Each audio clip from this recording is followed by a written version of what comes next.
Now let us start solar refrigeration and air conditioning system. And from this study it is obtained solar energy can be utilized in air conditioning and refrigeration.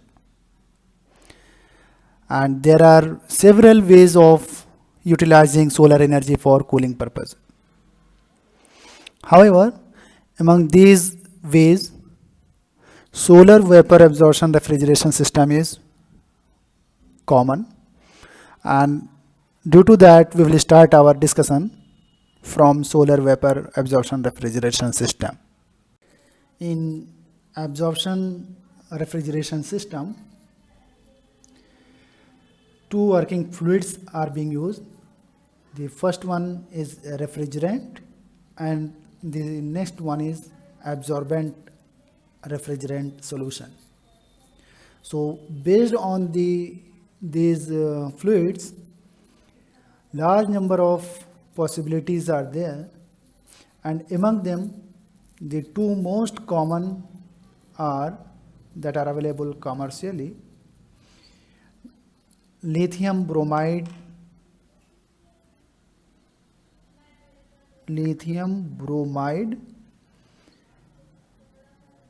and water system, in which lithium bromide acts as absorbent and water acts as a refrigerant.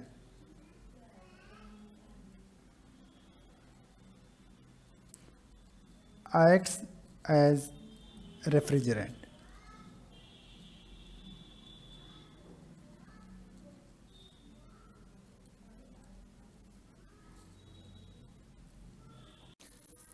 And another combination is water ammonia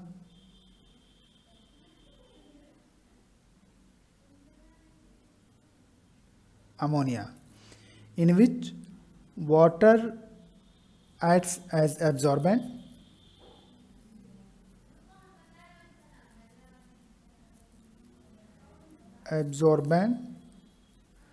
and ammonia acts as a refrigerant.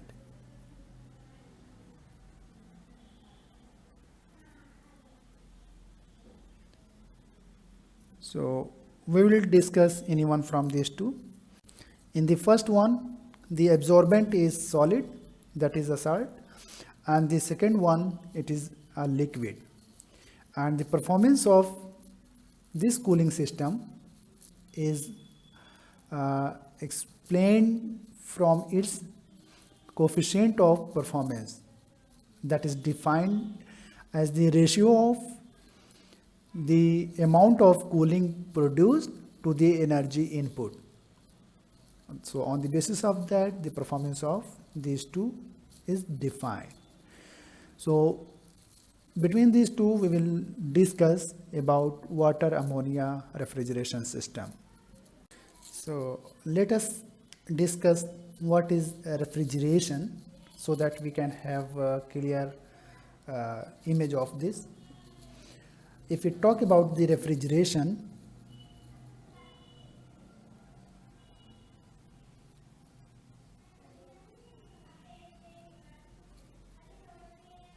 then we can define easily, that is the lowering the temperature of any space by removing the heat from that space and transferring it to somewhere else.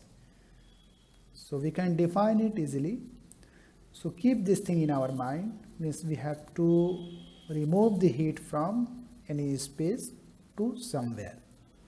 So for that purpose, based on solar system, the system that is defined or designed for refrigeration contains few more parts.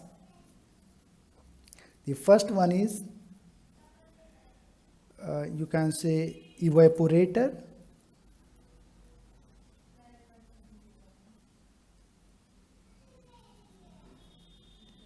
second part that can have evaporator and condenser,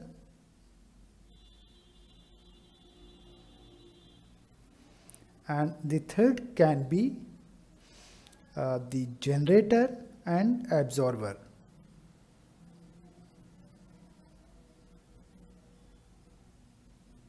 And the fourth main part is absorber.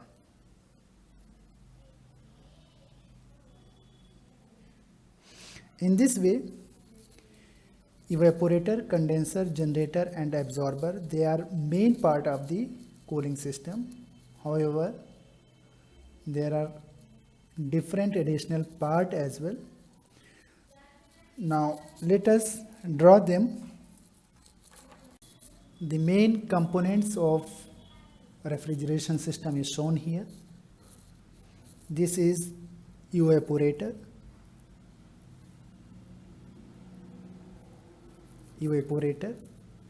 and this is condenser, and it is absorber, and it is generator.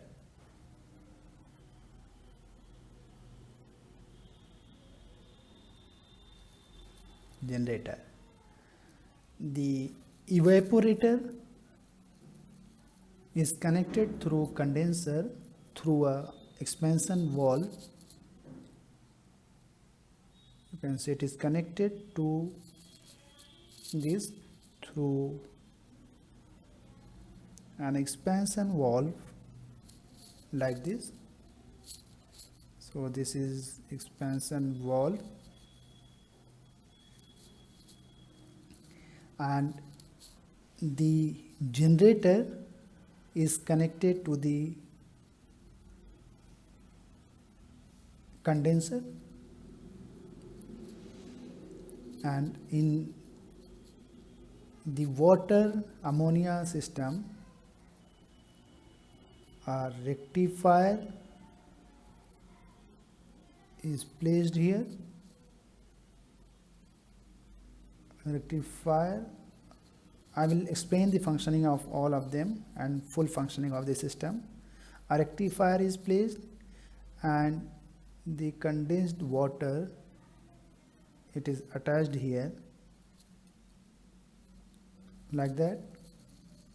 So this is rectifier, and this is absorber, which contains the ammonia plus water.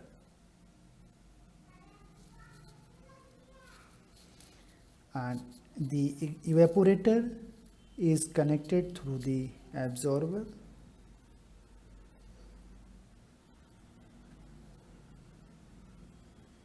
like this, and this absorber is connected to the generator through a pump for sucking this mixture.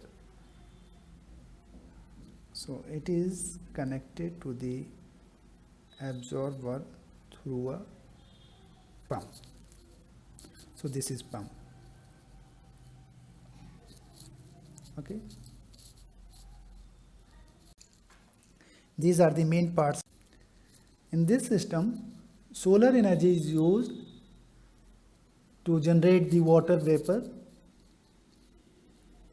and the pump will start working, and it will suck the ammonia plus water from absorber to the generator. And in generator, vapors are formed with ammonia and some water. And in generator, there is analyzer which analyzes this and helps to bring the water vapor that is available in this back to the absorber from generator, and thus the remaining vapor from here, the remaining vapor passes to the condenser through rectifier. And rectifier here helps to bring water vapor from the mixture of ammonia and part of the water vapor. Rectifier rectifies them and allows to pass ammonia only to the condenser, and the water vapor comes back to the generator and comes to the absorber in form of liquid. And in this way, the vapor that is reaching to condenser is pure ammonia, and the ammonia get condensed in the condenser part of the system, and it becomes fully liquid here. The ammonia that is obtained after the condenser is fully liquid, and this liquid ammonia passes through the valve to the evaporator, where it has to absorb the heat, and the valve reduces the pressure of the ammonia, and the temperature is already reduced and the pressure is reduced from here. In this way, the lowered pressure and temperature of ammonia comes to the evaporator. In evaporator, ammonia will take the heat from the space, and after taking the heat, it converts to low pressure vapor, and this low pressure vapor again come to the absorber, and from here again this cycle repeats. In this way, the space is cooled through the ammonia from evaporator. In this way, the space will be cooled and process will repeat again and again. This system can produce cooling up to -5 degrees centigrade, whereas this system is capable of higher than this, that is around 4 degrees centigrade. However, it is for lower temperature cooling is possible from this.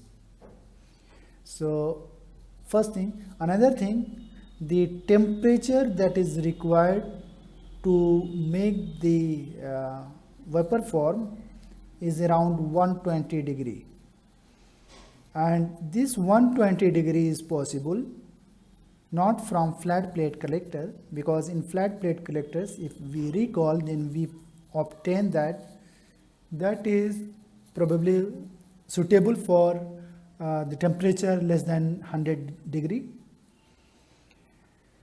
So here, for temperature up to this range, at the place of flat plate collector, another collector type is being used, which is capable of raising the temperature up to 120 degree. And in full system, the temperature and pressure at different stage we can write down. So the first stage is the name of the component,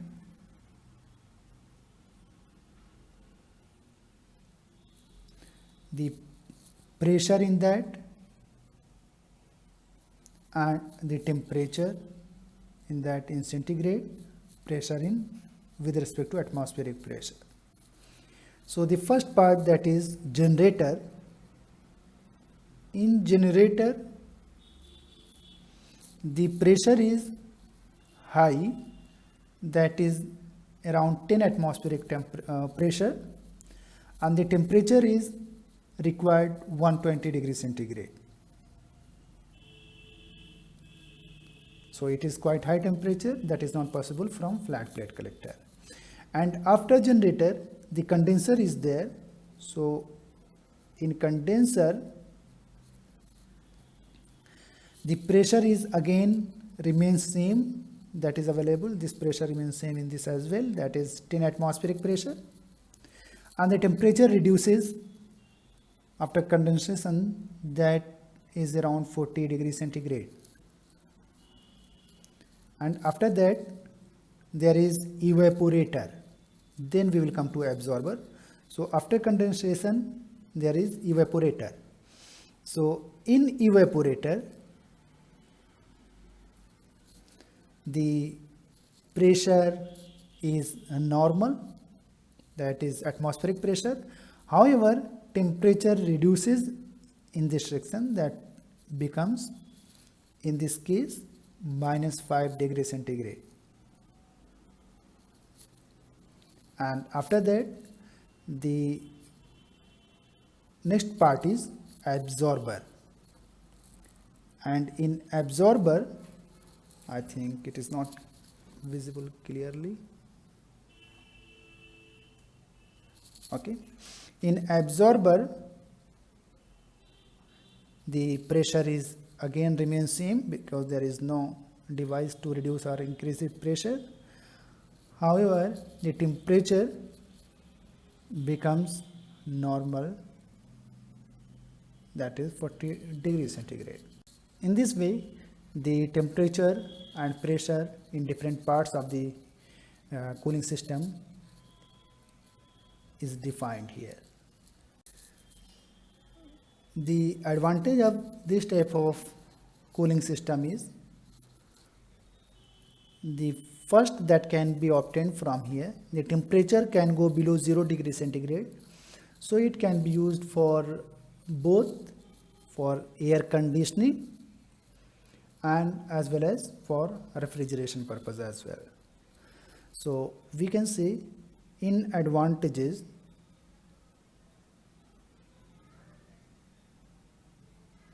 the first point we can write is used for air conditioning. The first one, air conditioning, and refrigeration as well.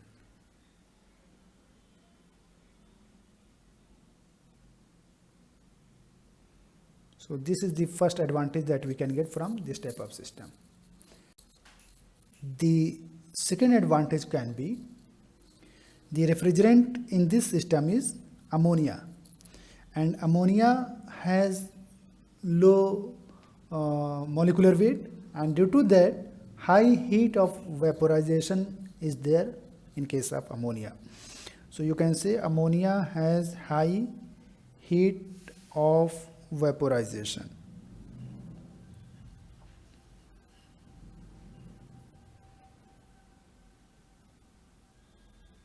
In case of ammonia. So this is good thing, and there may be some disadvantage in this case as well. That is, water is used as absorbent. So the water is volatile in nature, and it is not required, it is strictly prohibited to pass the water from here to here. So for that purpose, this is analyzer. Analyzer helps a bit. However, this rectifier unit is mandatory, which rejects the passage of the water from here to the condenser. So here in case of the water ammonia set, the additional rectifier and analyzer unit is required. So you can say in disadvantage,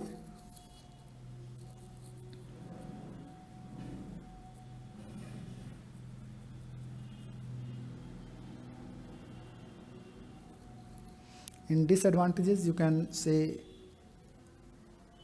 rectifier unit is required to separate the water from ammonia.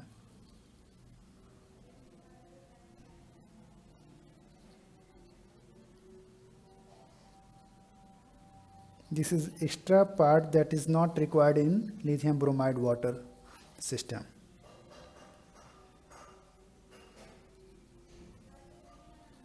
And the purpose of this is to remove the water from the ammonia and water vapor that is passing from here to the condenser. And the next disadvantage that can be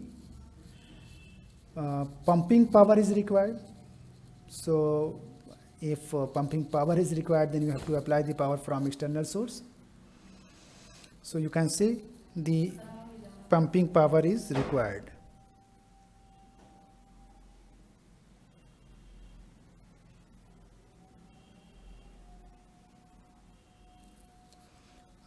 In continuation, you can say the ammonia that is being used here is not